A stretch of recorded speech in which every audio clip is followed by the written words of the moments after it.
Good morning dear student, सभी लोगों को मेरा नमस्कार। स्वागत करते हैं आप सभी का आपके अपने YouTube channel OD study point में।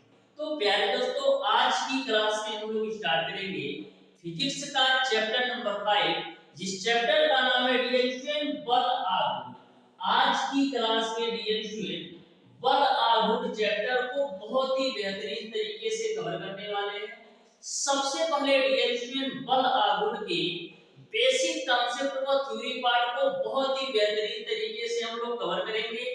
उसके बाद से इस चैप्टर पर आधारित जितने भी क्वेश्चन आपके पॉलिटेक्निक अथवा आईटीआरटी एंट्रेंस एग्जाम में पूछे गए या पूछे जाने की संभावना है, टोटल टाइप के क्वेश्चन बहुत ही बेहतरीन तरीके से कवर करने वाले हैं। डियर स्टूडेंट, इसके पहले मैं आप लोगों को चैप्टर नंबर 1 से लेकर के चैप्टर नंबर 4 तक के सारे चैप्टर को बहुत ही बेहतरीन तरीके से थ्योरी व कॉन्सेप्ट के साथ साथ प्रत्येक क्वेश्चन का सॉल्यूशन करवा दिया है। हमारी आपसे रिक्वेस्ट है डियर स्टूडेंट, जो भी आपका चैप्टर कवर होते जा रहा है उन चैप्टर को रिवीजन जरूर किया कीजिएगा। यदि आप प्रत्येक चैप्टर का रिवीजन करते हो तो आपके दिमाग में उस चैप्टर के कॉन्सेप्ट अच्छी तरीके से लंबे समय के लिए याद रहते हैं। तो डियर स्टूडेंट, प्रत्येक चैप्टर को रिवाइज जरूर करते रहिएगा। 15 से 20 मिनट आपका एक चैप्टर में लगना है, तो प्रत्येक चैप्टर का रिवीजन आपका हफ्ता में एक बार तो जरूर कर लीजिएगा, जिससे आपके दिमाग में लंबे समय तक बना रहे।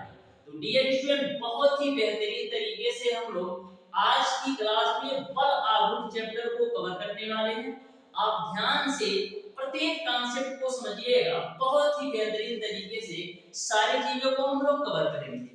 तो डियर स्टूडेंट, बल आघूर्ण चैप्टर से आपके पॉलिटेक्निक अथवा आईआईटी एंट्रेंस एग्जाम में 2 से 3 क्वेश्चन 100% पूछा जाएगा।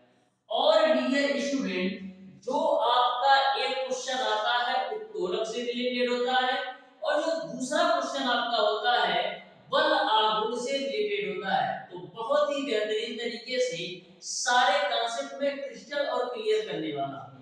तो चलिए डियर स्टूडेंट, स्टार्ट करते हैं आज की क्लास। देखते हैं क्या होता है बल आघूर्ण। तो सबसे पहले हम बात करते हैं डियर स्टूडेंट कि बल आघूर्ण होता क्या है। बल आघूर्ण होता क्या है?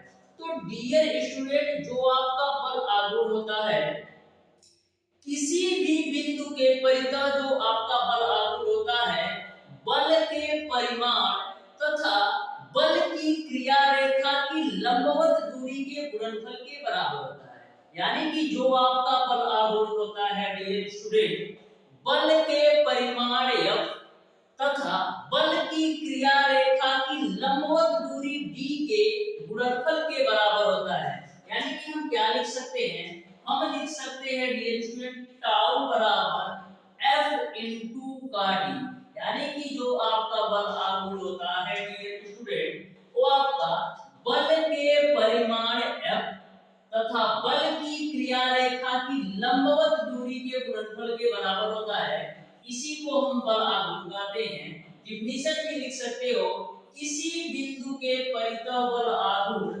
बल के परिमाण तथा बल की क्रिया रेखा की लंबवत दूरी के गुणनफल के बराबर होता है। तो बल आघूर्ण आपको अच्छी तरीके से समझ में आ गया होगा। डायरेक्ट आपका न्यूमेरिकल पूछा जाता है और कभी-कभी आपका फार्मूला ही पूछ लिया जाता है कि बल आघूर्ण होता क्या है। तो डियर स्टूडेंट, ध्यान में रखिएगा, जो आपका बल आघूर्ण होता है, बल के परिमाण तथा बल की क्रिया रेखा की लंबवत दूरी के गुणनफल के बराबर होता है। यदि हम बात करें डियर स्टूडेंट की जो आपका बल आघूर्ण है, इसका मात्रक क्या होगा? बल आघूर्ण का मात्रक क्या होगा? तो बल आघूर्ण का मात्रक क्या हो जाएगा? Newton metre. बल आघूर्ण का मात्रक क्या हो जाएगा डियर स्टूडेंट? न्यूटन मीटर हो जाएगा। यदि आपसे पूछ लिया जाए कि बल आघूर्ण कैसी राशि, बल आघूर्ण कैसी राशि है, तो जो आपका बल आघूर्ण है डियर स्टूडेंट, एक प्रकार की सदिश राशि है। डायरेक्ट आपके एग्जामिनेशन में क्वेश्चन पूछा जाता है कि बल आघूर्ण कैसी राशि है, सदिश है या अदिश है। तो बल आघूर्ण ध्यान में रखिएगा, एक प्रकार की सदिश राशि है। इसका जो मात्रक होता है न्यूटन मीटर होता है, इसका जो मात्रक होता है न्यूटन मीटर होता है। अब डियर स्टूडेंट, यहाँ पर आपके दो कॉन्सेप्ट बनते हैं। यदि आपका बल जो है पिंड को, यदि आपका बल जो है पिंड को दक्षिणावर्त घुमाने की प्रवृत्ति रखता है, तो वहां पर आपका जो बल आघूर्ण होता है ऋणात्मक होता है। यदि आपका बल जो है पिंड को दक्षिणावर्त घुमाने की प्रवृत्ति रखता है, तो ऐसे कंडीशन में जो आपका बल आघूर्ण होता है ऋणात्मक होता है। उसी का जस्ट अपोजिट, यदि आपका बल जो है पिंड को वामावर्त घुमाने की प्रवृत्ति रखता है, तो ऐसे कंडीशन में जो आपका बल आघूर्ण होता है धनात्मक होता है। तो दोनों ही पॉइंट से डायरेक्ट क्वेश्चन पूछा जाता है। इसको भी आप अच्छी तरीके से नोट कर लेना कि यदि आपका बल जो है पिंड को, यदि आपका बल जो है पिंड को दक्षिणावर्त घुमाने की प्रवृत्ति रखता है, तो ऐसे कंडीशन में जो आपका बल आघूर्ण होता है ऋणात्मक होता है। ऐसे कंडीशन में डियर स्टूडेंट जो आपका बल आघूर्ण होता है वो आपका ऋणात्मक होता है। तो इसको आप अच्छी तरीके से ध्यान में रखिएगा। यदि बल जो है पिंड को दक्षिणावर्त घुमाने की प्रवृत्ति रखता है, प्रवृत्ति रखता है, तो ऐसे कंडीशन में डियर स्टूडेंट जो आपका बल आघूर्ण होता है ऋणात्मक होता है। वहीं पर डियर स्टूडेंट यदि आपका बल जो है पिंड को वामावर्त घुमाने की प्रवृत्ति रखता है, तो ऐसे कंडीशन में जो आपका बल आघूर्ण होता है धनात्मक होता है। तो दोनों ही पॉइंट से डायरेक्ट क्वेश्चन पूछा जाता है, अच्छी तरीके से ध्यान में रखना, ठीक है। अब हम बात करते हैं आघूर्णों का नियम क्या होता है। तो देखो आघूर्णों का नियम क्या होता है, पिंड की संतुलन की अवस्था में किसी बिंदु के परितः, किसी बिंदु के परितः सभी बलों के आघूर्णों का जो योग होता है वो आपका शून्य होता है। यानी कि आघूर्णों का भी एक नियम होता है, और आघूर्णों का नियम कहता क्या है डियर स्टूडेंट, आघूर्णों का नियम आपका एक आता है कि पिंड की संतुलन की अवस्था में किसी बिंदु के परितः आघूर्णों का जो योग होता है, आघूर्णों का जो बीजगणितीय योग होता है वो आपका क्या होता है, शून्य के बराबर होता है। वो आपका शून्य के बराबर होता है। तो डायरेक्ट आपके एग्जामिनेशन में क्वेश्चन पूछा जाएगा कि किसी पिंड के संतुलन की अवस्था में किसी बिंदु के परितः, पिंड के संतुलन की अवस्था में किसी बिंदु के परितः सभी बलों के आघूर्णों का योग होता है, एक होता है कि दो होता है कि तीन होता है कि शून्य होता है। तो ध्यान में रखिएगा शून्य होता है। पिंड के संतुलन की अवस्था में किसी बिंदु के परितः सभी बलों के जो आघूर्णों का योग होता है शून्य होता है। अच्छी तरीके से दिमाग में बैठा लेना, डायरेक्ट क्वेश्चन पूछा जाता है। नेक्स्ट आपका डियर स्टूडेंट, आघूर्णों के नियम के अनुसार जो आपका दक्षिणावर्त आघूर्णों का योग होता है ना, वो आपका वामावर्त आघूर्णों के योग के बराबर होता है। इसको भी आप अच्छी तरीके से अपने दिमाग में बैठा लेना कि आघूर्णों के सिद्धांत के अनुसार डियर स्टूडेंट जो आपका दक्षिणावर्त आघूर्णों का जो योग होता है ना, वो आपका वामावर्त आघूर्णों के योग के बराबर होता है। वो आपका वामावर्त आघूर्णों के योग के बराबर होता है। इसको भी आप दिमाग में बैठा लीजिएगा। यहाँ तक आपको सारी बातें क्लियर समझ में आ गई होगी कि बल आघूर्ण होता क्या है। तो बल के परिमाण और बल की क्रिया रेखा की लंबवत दूरी के गुणनफल को हम बल आघूर्ण कहते हैं, और बल आघूर्ण का जो मात्रक होता है न्यूटन मीटर होता है, और बल आघूर्ण आपका एक प्रकार की सदिश राशि है। दो पॉइंट मैंने आपको बताया है, यदि आपका बल जो है पिंड को दक्षिणावर्त घुमाने की प्रवृत्ति रखता है, तो ऐसे कंडीशन में जो आपका बल आघूर्ण होगा ऋणात्मक होगा।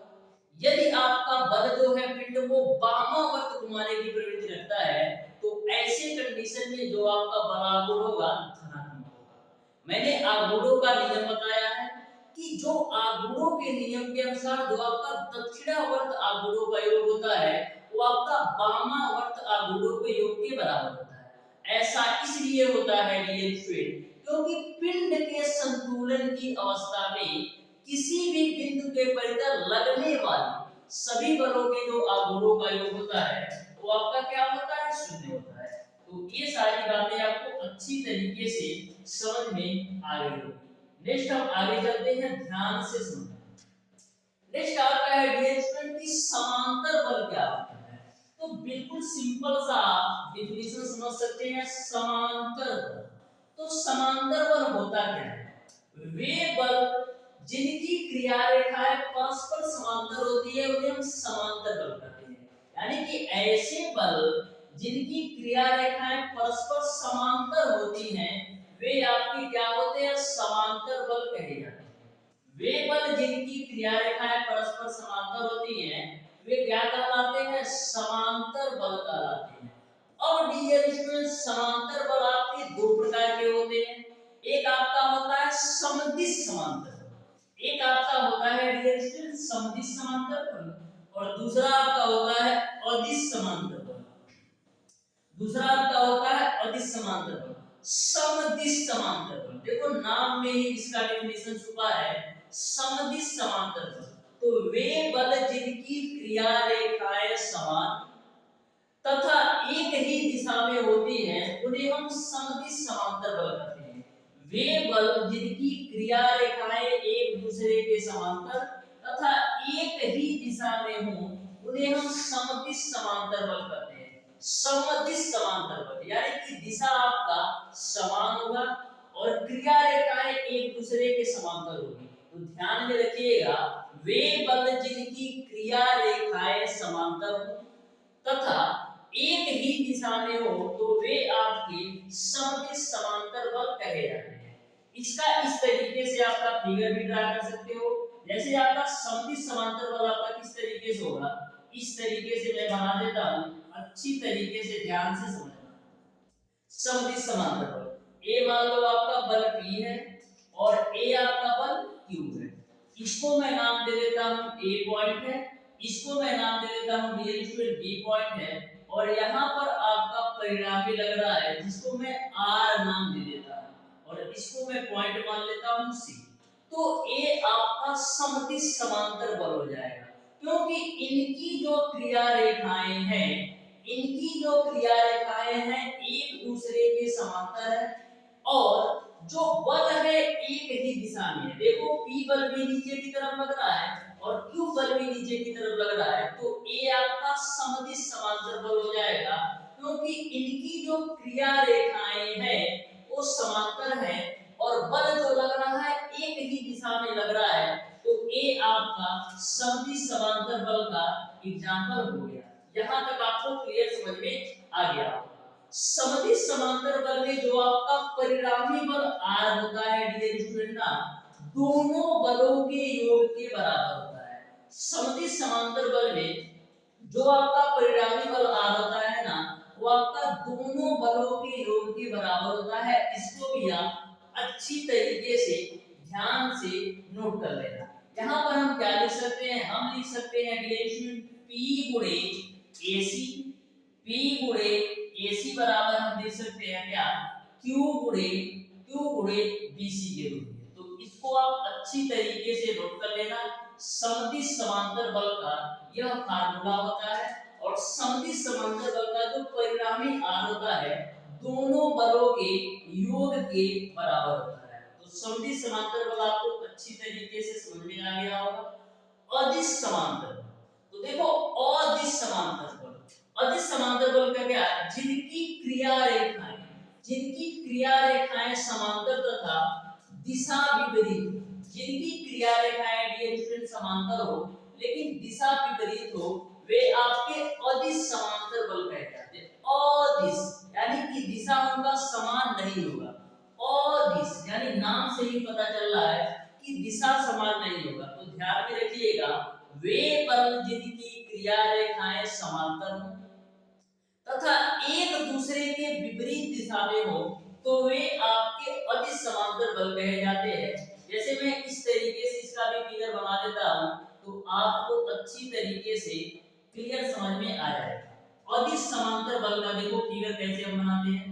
ये आपका मान लो बल P है जो नीचे की तरफ काम कर रहा है, या इसको नीचे की तरफ आप Q को काम करवा लो, तो नीचे की तरफ मान लो Q काम करेगा और ऊपर की तरफ एक बल मैं ले लेता हूं जो कि P के रूप में, और जो इनका परिणामी है डियर स्टूडेंट, जो इनका परिणामी है डियर स्टूडेंट उसको मैं आर ले लेता हूं। तो यहाँ पर आप देख सकते हो कि अदिश समांतर बल में क्रिया रेखाएं तो एक दूसरे के समांतर है, लेकिन जो दिशा है एक दूसरे के विपरीत है। P की दिशा ऊपर की तरफ है तो Q की दिशा नीचे की तरफ है। तो दोनों में अंतर यही है कि दोनों की क्रिया रेखाएं तो एक दूसरे के समांतर होती हैं, लेकिन समदिश समांतर बल में दोनों बल की दिशा एक ही तरफ होती है, दोनों बल की दिशा एक ही तरफ होती है। लेकिन अदिश समांतर बल में दोनों बल की जो दिशा होती है एक दूसरे के विपरीत होती है। जैसे P की दिशा यदि ऊपर है तो Q की दिशा नीचे है। यहाँ पर डियर स्टूडेंट जो आपका परिणामी R होता है दोनों बलों के अंतर के बराबर होता है। अदिश समांतर बल में जो आपका परिणामी बल R होता है दोनों बलों के अंतर के बराबर होता है। इस बात को अच्छी तरीके से अपना भेजा में सेट कर लेना। नेक्स्ट डियर स्टूडेंट हम आगे चलते हैं, ध्यान से समझना। यहाँ पर डियर स्टूडेंट यदि हम फार्मूला की बात करें तो यहाँ पर आपका क्या होगा, यहाँ पर आपका इसको मैं नाम दे देता हूँ A और इसको मैं नाम दे देता हूँ B और इसको मैं नाम देता हूँ C। तो यहाँ पर जो आपका परिणामी होगा वो आपका क्या होगा P गुणे AC। अच्छी तरीके से नोट कर लो क्या होगा P गुणे AC बराबर आपका क्या होगा, P गुणे AC बराबर आपका क्या होगा Q गुणे BC के रूप में, Q गुणे BC के रूप में। अब आप सोच रहे होंगे कि ऐसा क्यों लिखा गया है, ऐसा इसलिए लिखा गया है डियर स्टूडेंट जो आपका बल Q काम कर रहा है ना वो परिणामी R के सापेक्ष काम कर रहा है। तो ऐसे कंडीशन में P गुणे A से C की वैल्यू लेंगे और Q गुणे B से C की वैल्यू लेंगे, B से C की वैल्यू लेंगे क्योंकि R के रिस्पेक्ट में हम देख रहे हैं। तो आपको समांतर बल भी अच्छी तरीके से समझ में आ गया होगा। ठीक है, बढ़ते हैं डियर स्टूडेंट नेक्स्ट कॉन्सेप्ट पर, ध्यान से समझिएगा, बहुत ही बेहतरीन तरीके से इसको भी हम कवर करने वाले हैं। तो यहाँ पर हम बात कर रहे हैं कि बलयुग्म क्या होता है।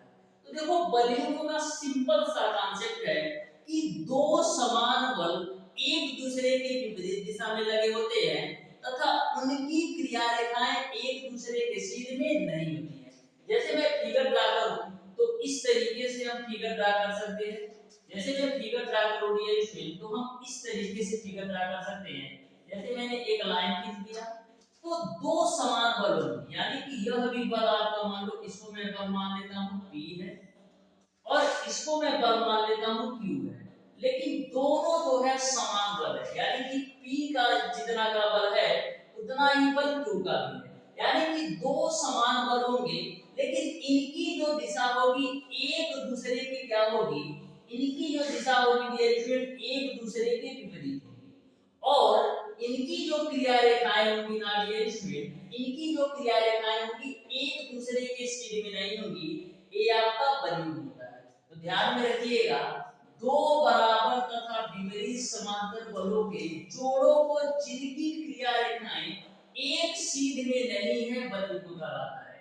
यानी कि दो बराबर तथा विपरीत समांतर बल, यानी कि जो बलों का मान होगा जो P की वैल्यू होगी वो तो आपका Q के बराबर होगा, लेकिन जो इनकी दिशा होगी एक दूसरे के विपरीत होगा और इनकी जो क्रिया रेखाएं होगी एक दूसरे के सीध में नहीं होगा।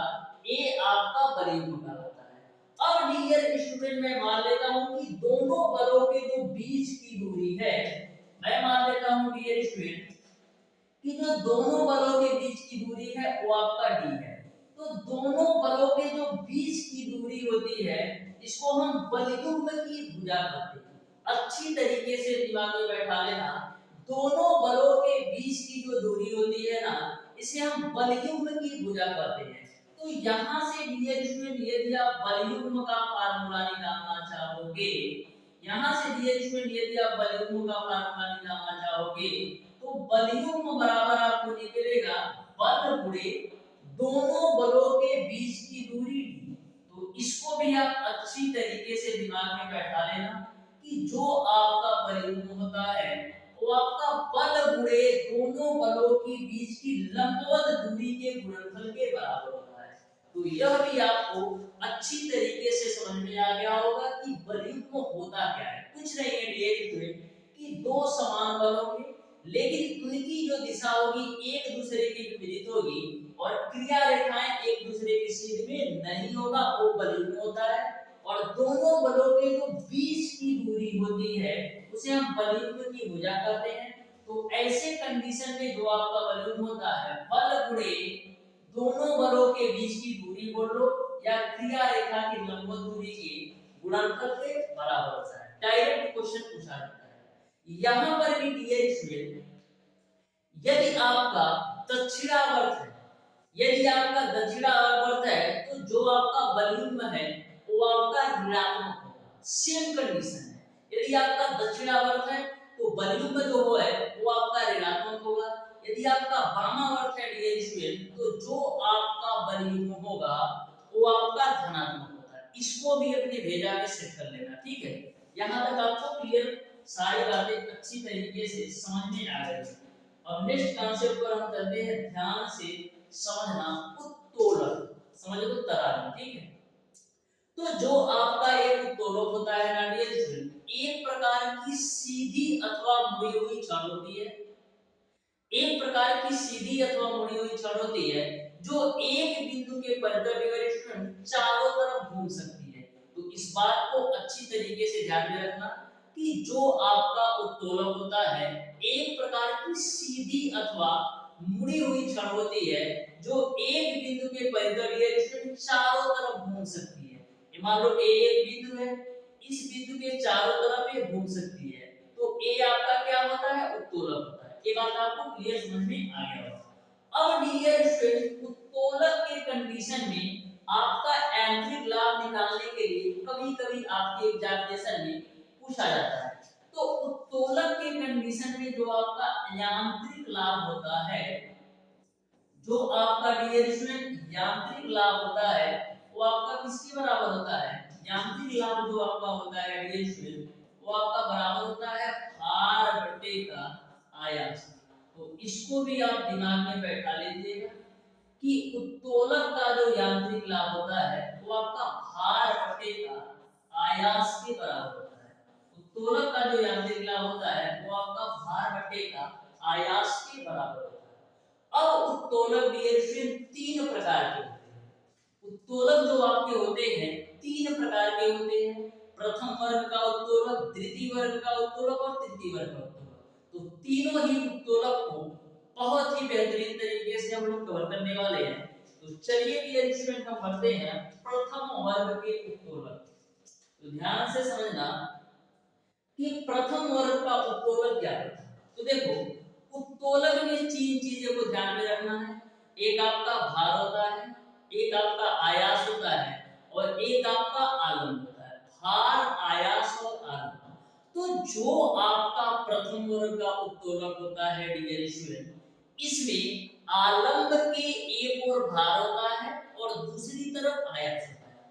बिल्कुल ध्यान में रखिएगा, जो आपका प्रथम वर्ग का उत्तोलक होता है डियर स्टूडेंट, इसमें आलम्ब के एक ओर भार होता है और दूसरी ओर आयास होता है। जैसे यहाँ पर मैंने एक बना दिया, तो जो हमारी अंगुली है ना इस पॉइंट पर, ये हमारा हो जाएगा आलम्ब और आलम्ब के डियर स्टूडेंट इस साइड आपका भार हो जाएगा और आलम्ब की दूसरी साइड आपका आयास हो जाएगा। ये आपका प्रथम वर्ग का उत्तोलक होता है। जैसे मैं फिगर यदि ड्रा करूं, जैसे यदि मैं फिगर ड्रा करूं तो हमारा इस तरीके से फिगर निकल कर आता है। तो ए मैं मान लेता हूं क्या है, ए मैं मान लेता हूं डियर स्टूडेंट हमारा क्या है, आलम्ब है। ए मैं मान लेता हूं हमारा क्या है, आलम्ब है। क्या है, आलम्ब है। तो आलम्ब के एक ओर भार होता है, आलम्ब के डियर स्टूडेंट एक तरफ भार होता है और दूसरी तरफ क्या होता है, आयास होता है। दूसरी तरफ क्या होता है, आयास होता है। ये आपका प्रथम वर्ग का उत्तोलक इसी तरीके से होता है कि एक तरफ तो भार होता है और एक तरफ आयास होता है। तो भार को हम W से रिप्रेजेंट कर देते हैं और आलम्ब है और आयास है। इसको नाम दे दो A, इसको नाम दे दो B और इसको नाम दे दो C। तो डायरेक्ट क्वेश्चन आपसे पूछा जाता है कि प्रथम वर्ग के उत्तोलक में होता है तो ध्यान में रखिएगा प्रथम वर्ग के उत्तोलक में आलंब के एक ओर भार होता है और दूसरी ओर आयास होता है। यहां तक आपको क्लियर समझ में आ गया होगा। अब डियर स्टूडेंट जो आपके प्रथम वर्ग के उत्तोलक में यांत्रिक लाभ होता है, जो आपके प्रथम वर्ग के उत्तोलक में डियर स्टूडेंट यांत्रिक लाभ होता है, वो आपका क्या होता है? इससे भी डायरेक्ट क्वेश्चन पूछा जाता है कि प्रथम वर्ग के उत्तोलक में यांत्रिक लाभ होता है, तो प्रथम वर्ग के उत्तोलक में डियर स्टूडेंट जो आपका यांत्रिक लाभ होता है एक से कम, एक से अधिक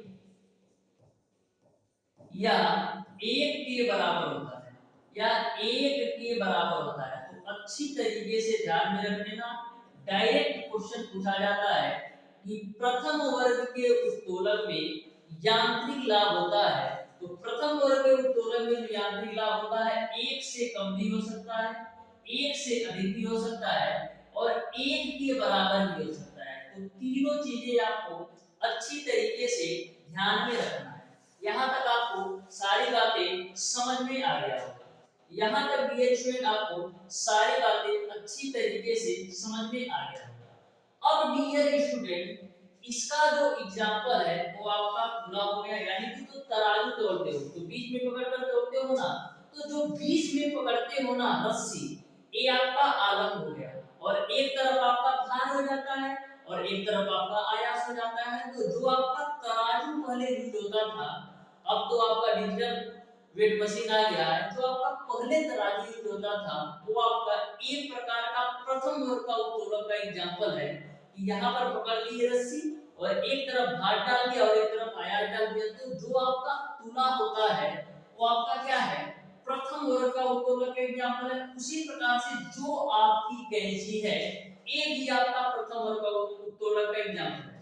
जैसे कैंची में बीच में एक पेंच लगी होती है, तो जो आपका पेंच होता है डियर स्टूडेंट वो आपका क्या आलम्ब का काम करता है और एक तरफ भार हो जाएगा और एक तरफ आयास हो जाएगा। वहीं पर जो आपका प्लास होता है वो भी प्रथम वर्ग का उत्तोलक का एग्जांपल है। और बच्चों के झूला झूलने का जो तख्ता होता है ये भी आपका प्रथम वर्ग के उत्तोलक का एग्जांपल होता है। यहाँ तक आपको सारी बातें अच्छी तरीके से समझ में आ गई होगी, ठीक है। तो यहाँ से यांत्रिक लाभ तो निकाली होगी, भार बटे आयास होता है, उसी फार्मूले पे रख देना, ठीक है। बढ़ते हैं डियर स्टूडेंट, हम द्वितीय वर्ग के उत्तोलक है, तो ध्यान से समझिएगा द्वितीय वर्ग के उत्तोलक, ठीक है। तो देखो द्वितीय वर्ग के उत्तोलक क्या होता है, तो द्वितीय वर्ग के उत्तोलक में डियर स्टूडेंट आपका आलम्ब के एक ही ओर भार और आयास दोनों होते हैं। अच्छी तरीके से दिमाग में बैठाना कि द्वितीय वर्ग के उत्तोलक में आलम्ब के एक ही ओर भार भी होता है और उसी ओर आयास भी होता है, ठीक है। लेकिन कंडीशन क्या है, जो आपका भार होता है ना डियर स्टूडेंट वो आपका आलम्ब के नजदीक होता है और जो आपका आयास होता है ना वो आलम्ब से दूर होता है। तो यदि मैं फिगर ड्रा करूं द्वितीय वर्ग के उत्तोलक का, तो इस तरीके से आप बना सकते हो। देखो द्वितीय वर्ग के उत्तोलक का हम फिगर ड्रा करते हैं, अच्छी तरीके से समझना। द्वितीय वर्ग के उत्तोलक, तो ये मैंने एक लाइन ड्रा कर दिया, ठीक है, ये मैंने एक लाइन ड्रा कर दिया, ठीक है। तो द्वितीय वर्ग के उत्तोलक में क्या होता है, तृतीय वर्ग के उत्तोलक में डियर स्टूडेंट आलम्ब के एक ही ओर भार भी होता है, आलम्ब के एक ही ओर भार भी होता है और आयास भी आपका आलम्ब के एक ही ओर होता है। यानी कि ध्यान में रखिएगा कि द्वितीय वर्ग के उत्तोलक में भार और आयास आलम्ब के एक ही ओर होते हैं। भार और आयास जो होते हैं आलम्ब के एक ही ओर होते हैं, लेकिन कंडीशन ये है कि जो आपका भार होता है ना वो आपका आलम्ब के नजदीक होता है, जो आपका भार होता है ना वो आपका आलम्ब के नजदीक होता है। इसको ए नाम दे दो, इसको बी नाम दे दो, इसको सी नाम दे दो। तो अच्छी तरीके से आपको द्वितीय वर्ग का उत्तोलक भी समझ में आ गया होगा कि जो आपका भार और आयास होते हैं आलम्ब के एक ही ओर होते हैं। यहीं पर डियर स्टूडेंट यदि हम तृतीय वर्ग के उत्तोलक की बात करें तो दोनों में अंतर क्या है अच्छी तरीके से समझना, थोड़ा सा डिफरेंस है, आप ध्यान से समझिएगा। यदि हम तृतीय वर्ग का उत्तोलक का फिगर ड्रा करें तो कैसे बनेगा? तृतीय वर्ग का उत्तोलक का यदि आप फिगर ड्रा करोगे तो इस तरीके से ये आपका भार हो जाएगा और यहाँ पर मैं बना देता हूँ आयास हो जाएगा, यहाँ पर मैं बना देता हूँ आयास हो जाएगा। तो ये क्या है आपका आलम्ब, क्या है आलम्ब, और ये आपका क्या है आयास, और यहाँ पर मैं दे देता हूँ भार, जिसको आप किससे W से भी रिप्रेजेंट करते हैं। तो दोनों में एक अंतर है, आप अच्छी तरीके से देखो तो समझ में आए। दोनों में एक सिंपल सा अंतर है, आप अच्छी तरीके से देखो तो समझ में आए। दोनों में अंतर बाबू ये है कि जो आपका तृतीय वर्ग का उत्तोलक है, जो आपका तृतीय वर्ग का उत्तोलक है, इसमें आलम्ब के समीप आयास, जो आपका तृतीय वर्ग का उत्तोलक है इसमें आलम्ब के समीप आयास है और भार जो है दूर है आलम्ब से। लेकिन द्वितीय वर्ग के उत्तोलक में आलम्ब के पास में भार है और आयास दूर है। सिंगल सा अंतर है कि जो आपका द्वितीय वर्ग का उत्तोलक होता है इसमें आलम्ब के पास में भार होता है और जो तृतीय वर्ग का उत्तोलक होता है इसमें आलम्ब के पास में आयास होता है। दोनों में केवल एक सिंगल सा अंतर है। इसको भेजा में अच्छी तरीके से सेट कर लेना कि द्वितीय वर्ग के उत्तोलक में आलम्ब के पास भार होता है और आयास दूर होता है, लेकिन तृतीय वर्ग के उत्तोलक में आलम्ब के पास में आयास होता है और भार जो है दूर होता है। दोनों में एक सिंगल सा अंतर है, ठीक है। अब हम बात करते हैं डियर स्टूडेंट की द्वितीय वर्ग के उत्तोलक में यांत्रिक लाभ कितना होता है। तो द्वितीय वर्ग के उत्तोलन में यांत्रिक लाभ होता है एक से अधिक होता है, एक से अधिक जो है यांत्रिक लाभ होता है द्वितीय वर्ग के उत्तोलन में। और तृतीय वर्ग के उत्तोलन की बात करोगे तो एक से कम हमेशा यांत्रिक लाभ होता है तृतीय वर्ग के उत्तोलन में। तृतीय वर्ग के उत्तोलन में एक से कम यांत्रिक लाभ होता है। यहाँ तक आपको अच्छी तरीके से समझ में आ गया होगा। वही आपका डेफिनेशन लिखा है कि इस वर्ग के उत्तोलकों में आलम्ब के एक ही ओर भार तथा आयास होते हैं, आलम्ब के एक ही ओर भार तथा आयास होते हैं तथा भार आलम्ब के समीप होता है। जो आपका भार होता है डियर स्टूडेंट आलम्ब के समीप होता है तथा आयास से दूर होता है। इस वर्ग के उत्तोलक का जो एग्जांपल है वो आपका सरोका हो गया, नींबू निचोड़ने की मशीन हो गई और कूड़ा ढोने की गाड़ी, कूड़ा ढोने की गाड़ी ये आपका तृतीय वर्ग के उत्तोलक का उदाहरण है। तो तृतीय वर्ग का उत्तोलक आपको समझ में आ गया होगा। कौन कौन सी बातें आपको ध्यान में रखना है? पहली बात आपको ये ध्यान में रखना है कि द्वितीय वर्ग के उत्तोलक में आलम्ब के एक ही ओर भार तथा आयास दोनों होते हैं और द्वितीय वर्ग के उत्तोलक में भार जो होता है आलम्ब के समीप होता है और जो आयास होता है आलम्ब से दूर होता है। और तृतीय वर्ग के उत्तोलक में जो आपका यांत्रिक लाभ होता है हमेशा एक से अधिक होता है, हमेशा एक से अधिक होता है। बस ये आपका तृतीय वर्ग का उत्तोलक हो गया। और एग्जांपल को भी ध्यान में रखना, सरोका हो गया, नींबू निचोड़ने की मशीन हो गई और कूड़ा ढोने की गाड़ी, ये आपका तृतीय वर्ग के उत्तोलक का उदाहरण है। ठीक है, यहाँ तक आपको क्लियर समझ में आ गया होगा। अब हम देख लेते हैं तृतीय वर्ग के उत्तोलक का डेफिनेशन क्या है। वैसे तो आपको सारी चीजें मैंने बता ही दिया है कि जो आपका तृतीय वर्ग का उत्तोलक होता है आलम्ब के एक ही ओर भार तथा आयास दोनों होते हैं, आलम्ब के एक ही ओर भार तथा आयास दोनों होते हैं, लेकिन अंतर ये होता है कि जो आपका आयास होता है आलम्ब के समीप होता है। तृतीय वर्ग के उत्तोलक में जो आपका आयास होता है आलम्ब के समीप होता है, लेकिन तृतीय वर्ग के उत्तोलक में आलम्ब के समीप क्या होता है भार होता है। दोनों में अंतर अच्छी तरीके से बैठा लेना कि तृतीय वर्ग के उत्तोलक में आलम्ब के पास में भार होता है, लेकिन तृतीय वर्ग के उत्तोलक में आलम्ब के पास में आयास होता है। और तृतीय वर्ग के उत्तोलक में मैंने आपको यांत्रिक लाभ भी बता दिया कि एक से कम हमेशा होता है। ठीक है, इसका जो उदाहरण है वो आपका चिमटा हो गया, मनुष्य का हाथ हो गया इत्यादि। ये आपका तृतीय वर्ग के उत्तोलक का उदाहरण है। तो उत्तोलक भी आपको अच्छी तरीके से समझ में आ गया होगा। उत्तोलक भी आपको अच्छी तरीके से समझ में आ गया होगा। नेक्स्ट और लास्ट कॉन्सेप्ट पर आ जाओ। नेक्स्ट और लास्ट कॉन्सेप्ट आता है दो संयुक्त तुला से सही द्रव्यमान ज्ञात करना।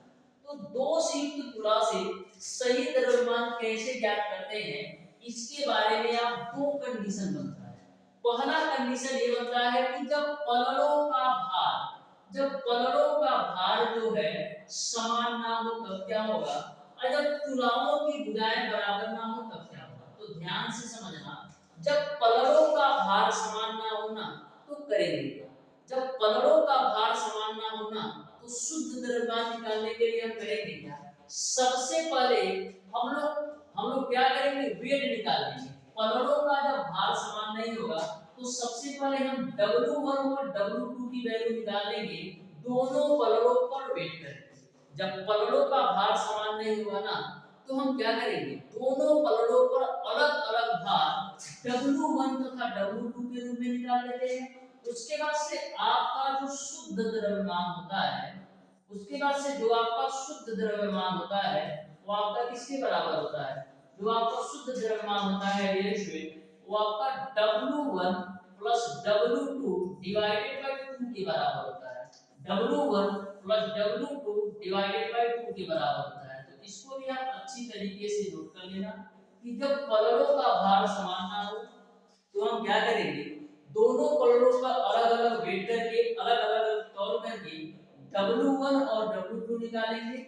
यहाँ से शुद्ध द्रव्यमान की जो वैल्यू होगी वो आपका W1 plus W2 divided by 2 होगा। डायरेक्ट न्यूमेरिकल पूछा जाता है, यदि पूछा जाएगा तो डायरेक्ट न्यूमेरिकल पूछेगा, या तो यहाँ से डायरेक्ट फार्मूला पूछ लेगा। यदि पलड़ों का भार समान ना हो, यदि पलड़ों का भार समान ना हो तो शुद्ध द्रव्यमान क्या होगा, W1 plus W2 divided by 2 होगा। ठीक है। अब डियर स्टूडेंट, जब तुलाओं की भुजाएं बराबर ना हो तब क्या होगा।